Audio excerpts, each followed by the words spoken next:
resources to marry wife. Should I say to marry husband? That mass wedding. Mass wedding. So what's your view about this? Mass wedding is organized to make marriage easier and affordable. I think that's the reason why mass wedding. That's why they organize mass wedding, to make it easier and affordable for those that doesn't have enough to marry. Like the one that happened just of recent. A man was interviewed that how many wives do you have? He said he has two and this is the third wife. Governors were giving them bed, pillow. What about it? The marriage is even beyond the bed, pillow, and some foodstuffs. How do you manage your wife in the house? Is the government are the one that will feed your wife in the house? They do not even think about his stability, maybe his work, or how strength is he to even marry. Can you imagine marrying the third wife because he saw the advantage or the opportunity of mass wedding? He quickly added another one. How will he take care of her? For me, I disagree with even marrying for people. How can you marry for people like that? Have you been able to check the one you did last time? How is it sustainable? How sustainable it is, yes. And how about it? These are the things we need to start looking at. And it's beyond that. Ideally, for me, I will not say support people for marriage, because if people are economically buoyant and they can feed one wife, you will not tell them to marry. If they're economically buoyant, to marry second wife, which is the condition. You will not tell them for them to marry. So also third wife. But for you to be doing that, I don't think is right. Even father marrying for his child is even not good enough. Let the child take the responsibility of bringing the wife, of sourcing for the wife, so that by so doing, to an extent, you can actually support them. But in this case, for me, it's a time bomb, because if you look at our society today, some people, we've seen them on the street, that you see children that you see them roving about, because their father, they're not taking responsibility of them. So for me, I don't think it's a good and on the woman part, it could be much more understandable for women, because when you have a lot of single mother around, you have a lot of women that have to cater to children. So if they have support, but on the men's side, that's where I actually have the problem. How can you say by the time I buy you a bed, give you a patchy son, that simply means marriage is not one day business?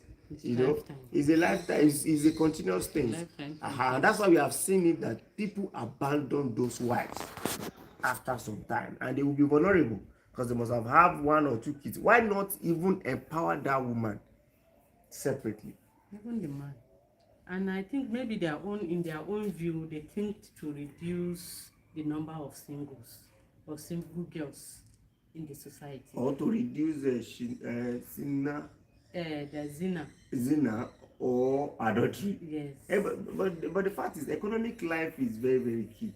So I think they should rather empower the men, empower the women. Yes. Because an empowered man will understand that, yes, I'm going to marry, and I have some level of responsibility. The major thing here is responsibility. Yeah.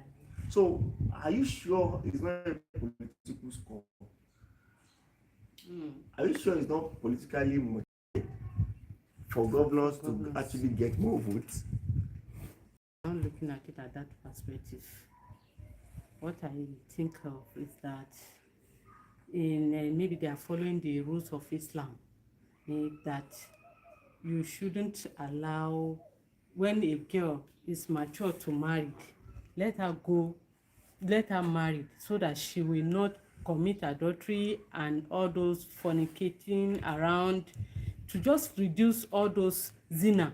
What about the numbers? Reason. What about the numbers? We have to look at numbers. Though I listened to one of the beneficiaries who said, my own wife is not an old woman.